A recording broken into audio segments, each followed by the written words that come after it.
एकदम नरम मुलायम और डिलीशियस खोया की बर्फ़ी जब हम घर में बना के तैयार करेंगे ना, तो आप मार्केट से लाना तो भूल ही जाएंगे।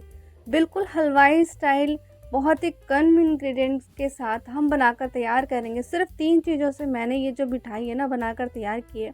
एकदम टेस्टी बर्फ़ी है, बहुत ही ज़्यादा अमेजिंग, एकदम सॉफ्ट, मुंह में घुल जाने वाली बर्फ़ी, बिल्कुल हलवाई स्टाइल बर्फ़ी, वो भी हम बहुत ही ईज़िली बनाकर तैयार करेंगे। त्योहारों का मौसम तो है ही। अब इन त्योहारों में ना मैं इस तरह से ना घर पर बनाकर सारी जो मिठाइयाँ बनाकर तैयार करूँगी, जिससे कि ना बाहर के जो भी मिलावट वाली चीज़ें होती है ना उनसे बच सके, और घर का डिलीशियस खा जो मिठाइयाँ हम इनसे एंजॉय कर सकें। तो इसके लिए मैंने लिया है, मतलब 250 ग्राम, 250 ग्राम खोया। ज़्यादा खोया लेने की वो ज़रूरत नहीं है। अगर आप इसमें मिल्क पाउडर ऐड कर रहे हैं ना, तो आप खोया खोया की क्वांटिटी ज़्यादा कर सकते हैं, और इसी से ना काफ़ी सारा जो बनकर तैयार हो जाएगी बर्फ़ी। तो इसको ना अच्छे से मैं इस तरह मैश कर लूँगी, अच्छे से हाथों से फोड़ लूँगी इसको, ताकि बिल्कुल इसमें कोई भी गुठलियाँ वगैरह ना रहे। तो अच्छे से फोड़ते रहेंगे हम। अब देखिए बिल्कुल अच्छे से ये हो चुका है। मैं इतना ही हमें करना है क्योंकि सारी गुठलियाँ ख़त्म हो गई हैं, तो मैंने अच्छे से हाथ से कर लिया है। अब मैंने ना इसके अंदर डाला है 1 कप भरकर मिल्क पाउडर, मतलब ये पूरा ना 100 ग्राम के करीब होगा।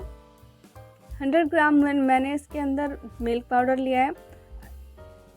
अब इन दोनों को भी हम अच्छे से मिक्स कर देंगे, और ये याद रखिएगा कि जो मिल्क पाउडर है ना उसमें भी स्वीटनेस है, तो जब हम चीनी इसमें डालेंगे ना तो इसी हिसाब से हमें डालनी पड़ेगी।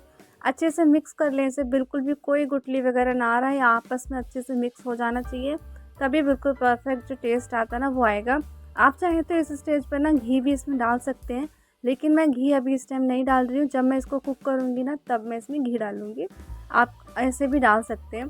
तो मैंने ना जितना मैंने मिल्क पाउडर लिया था ना उससे थोड़ी सी कम मैंने चीनी ली है, क्योंकि बहुत बर्फ़ी बहुत ज़्यादा मीठी अच्छी नहीं लगती है, और बिल्कुल चाशनी का बनना बहुत इम्पॉर्टेंट है इसमें, क्योंकि उसी से ही बहुत बढ़िया बर्फ़ी हमारी बनकर तैयार होगी। तो चाशनी हमने अच्छे से बॉईल कर दी है। इसको ना 2 मिनट तक ही बॉईल करना है, क्योंकि ना हमें सिर्फ एक तार वाली, मतलब एक तार प्रॉपर बनना चाहिए, तब तक हम इसे कुक करेंगे। मतलब एक तार बने और टूट जाए, इतना ही हमें इसे कुक करना है। तो बहुत ज़्यादा हमें बहुत गाढ़ी चाशनी नहीं बनानी है। आप चाहें तो इसमें थोड़ा सा नींबू नींबू डाल दें, तो जो वाइटनेस है ना वो इसमें नहीं आएगी चीनी में, और ना ही ये जब ठंडी होने के बाद जमेगी। तो अब मैं इसमें डाल रही हूँ जो मैंने बैटर तैयार, वो मिक्स बनाकर तैयार किया है ना, वो मिक्स मैं इसमें अंदर डाल दूँगी। देखिए ये जो है ना चाशनी, ये होनी चाहिए, बिल्कुल बिल्कुल परफेक्ट चाशनी हो गई है। मैं फ्लेम बंद कर देती हूँ। तो अब मैं इसके अंदर डाल रही हूँ जो मैंने बनाकर तैयार करा है। इसको अच्छे से पहले मिक्स कर लें, ताकि जो तले पर चीनी है वो बैठे ना। तो पूरा मिक्स मैं इसमें इस तरह से डाल दूँगी। आप चाहें तो थोड़ा थोड़ा करके डालें और इसे मिक्स करते रहें। तो मैंने सारा एक साथ डाल दिया। मैं इसे अच्छे से मिक्स कर दूँगी। इतने अच्छे से मिक्स करना है ताकि कोई भी गुठली इसके अंदर ना रहे, बिल्कुल स्मूथ सा बनकर तैयार हो जाए।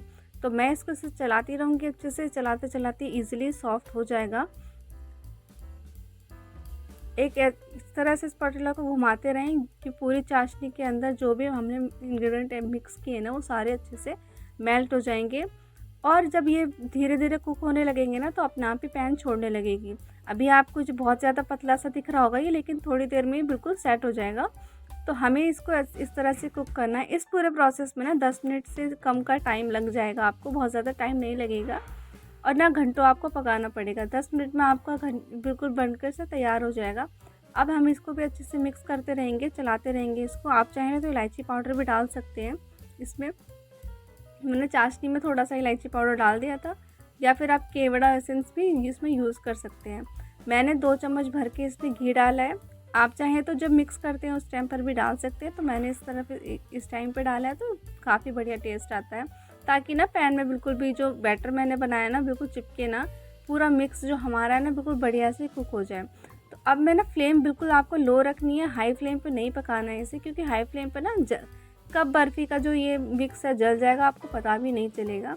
तो मैं इसको इस तरह से कर रही हूँ। अब पता हम कई बार जब मिल्क से घर पर बनाते हैं तो इसे बहुत देर तक आपको चलाना पड़ता है, घंटों तक, तो इसमें ना काफ़ी ज़्यादा टाइम वेस्ट होता है।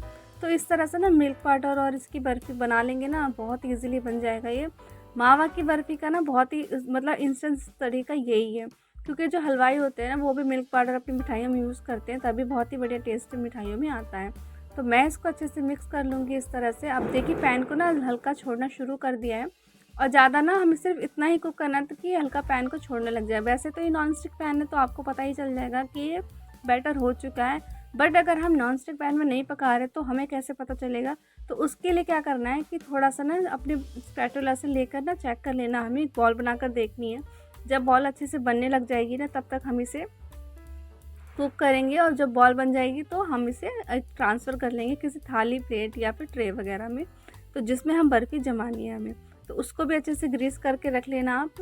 तो अब मैंने इसको अच्छे से मिक्स करते करते हुए ना मुझे हो गए 2 मिनट, काफ़ी अच्छे से ये पैन को छोड़ने लगी है। तो मैं अब इसको भी रख थोड़ा देर, गैस को बहुत ही लो मैंने कर रखा है ताकि ना बिल्कुल भी जले ना, क्योंकि अब इसके अंदर ना बिल्कुल भी मॉइस्चर रह नहीं गया है, मॉइस्चर बिल्कुल ख़त्म हो चुका है। बहुत ही हल्का सा इसके अंदर मॉइस्चर है, तो इसीलिए ना मैं बिल्कुल भी ऐसा नहीं करना ताकि बर्फ़ी हमारी जल जाए या फिर उसका कलर चेंज हो जाए। तो मैं इसीलिए इस तरह से बिल्कुल नहीं कर रही हूँ। अब देखिए पैन को बिल्कुल छोड़ दिया है इसने, तो मैं इसको ना इस तरह से हाथ से लेकर बॉल बनाकर देख रही हूँ, तो बिल्कुल परफेक्ट बन रही है। तो मैंने क्या किया, फ्लेम बंद कर दी, और लेकिन कढ़ाई अभी गर्म है तो मैं इसको अच्छे से चाबी तक चलाती रहूँगी, जिससे कि ना कोई भी बैटर में कोई भी जो कालापन ना आए, ना ही जले। तो पूरा ठंडा होने तक पैन में इसको चलाती रहूँगी और अच्छे से कुक होता रहेगा इसके अंदर। तो अब इसको मिक्स करके मैंने इसको इसी तरह से छोड़ दूँगी इसे थोड़ी देर, और इस तरह से ना थोड़ा हल्का जब ठंडा सा हो जाएगा ना ये पूरा मिक्स, तो मैंने इसको भी फिर से चेक कर लिया है, तो काफ़ी अच्छे से बन रहा है। तो मैं अब इसको कर रही हूँ ट्रांसफ़र प्लेट में। तो मैंने ना प्लेट भी यहाँ पर रख ली है पहले से, मैंने ऑयल वगैरह घी लगा के, वैसे घी लगाएंगे तो ईज़िली निकल जाएगा। अगर आपके पास बटर पेपर वगैरह की सुविधा है ना तो आप लगा सकते हैं, वैसे ना इससे भी ईज़िली निकल जाएगी। तो मैंने थोड़ा सा डेकोरेट कर लिया, आप चाहें तो पिस्ता वगैरह से भी इसे कर सकते हैं। तो जितना पूरा जो मिक्स बनकर तैयार हुआ ना हमारा, पूरा मैंने थाली में ट्रांसफ़र कर लिया है। तो थाली बड़ी है तो, और मुझे थिकनेस बर्फ़ी की उतनी ही चाहिए जितनी मार्केट में हमें मिलती है, तो इसलिए मैंने आधी से थोड़ी सी कम थाली में इसको बनाकर तैयार कर दिया है। अब मैं इसे रख दूँगी ना जमने के लिए। आप ना पूरी रात रखिएगा इसको, क्योंकि 1 घंटे में बर्फ़ी बिल्कुल भी नहीं जमती है। कि सब बोलते हैं ना कि 1 घंटे या 2 घंटे में आप रख लीजिए, नहीं, पूरी रात आपको इस तरह से रखना है इसे। अगर आपको तभी भी जल्दी है तो आप फ्रिज में रख सकते हैं इसको, तो उसमें भी जल्दी हो जाएगी। लेकिन मैंने इसी तरह से इसको बाहर इसको ढककर छोड़ दिया था कपड़े से, और मतलब रूम टेम्परेचर पर ही था ये, और अच्छे से इसके पीसेस जो बन गए हैं। बट हाँ, मुझसे थोड़े परफेक्टली कट नहीं रहे हैं, तो मैंने जैसे था वैसे ही काट दिया है। लेकिन ये इतनी सॉफ्ट और डिलीशियस जो मिठाई बनकर तैयार हुई, बिल्कुल वैसे ही जिसकी बर्फ़ी बनी है, जैसे कि हम मार्केट से खोया की बर्फ़ी खाते हैं ना, वैसे ही। लेकिन मैं पीसेस काट नहीं पा रही क्योंकि मेरे को ना आदत नहीं है, क्योंकि हलवाई तो बिल्कुल परफेक्ट काट लेते हैं, और हम घर पे तो कैसे भी पीसेस बनाकर तैयार कर लेते हैं। तो आप अच्छे से कर लीजिएगा, लेकिन जो बर्फ़ी है वो बिल्कुल परफेक्ट बनी है, बहुत ही बढ़िया टेस्ट आया ऑसम। देखिए मैं सामने से एक बर्फ़ी काट के दिखाती हूँ कितनी परफेक्ट बनी है। मैंने ड्राई फ्रूट्स को ना नीचे ही बिछा दिया था, उससे ना एकदम अच्छे से लुक आ गया हमारी मिठाई में, और जितने ज़्यादा आप इसमें ड्राई फ्रूट्स यूज़ करेंगे ना और भी बढ़िया टेस्ट आएगा इसमें, और लुकिंग भी बहुत ही परफेक्ट आएगी। अब ये तैयार है हमारी बर्फ़ी अब खाने के लिए। खोया की मावा की बर्फ़ी एकदम बड़ी ऐसे तरीके से जैसे हलवाई वाले बनाते हैं ना, हलवाई जिस तरह से बनाते हैं मैंने उसी तरह से बनाकर तैयार करा है। अब आप कैसे कैसे भी इसको सर्व करें और फैमिली में खाएँ। जब भी आपके गेस्ट आते हैं ना, आप घर की मिठाई जब बनाकर खिलाते हैं ना तो बड़े खुश होते हैं हम लोग, क्योंकि जो भी गेस्ट आता है ना भाई मिठाई की तारीफ़ करे बिना तो रहेगा ही नहीं। और इस तरह जब आप घर पर बनाएंगे इस तरह से हाथों से, तो और भी मज़ेदार जो रेसिपी वो लगेगी। देखिए कितनी परफेक्ट रेसिपी है, अंदर से बिल्कुल दानेदार है और एकदम सॉफ्ट मुलायम, मुँह में घुल जाने वाली बर्फ़ी बनकर तैयार हुई है। चलिए आप सभी कीजिएगा इसे एंजॉय, और कमेंट करके बताइएगा रेसिपी कैसी लगी, और एंजॉय कीजिए। Thank you. Happy Diwali all of you.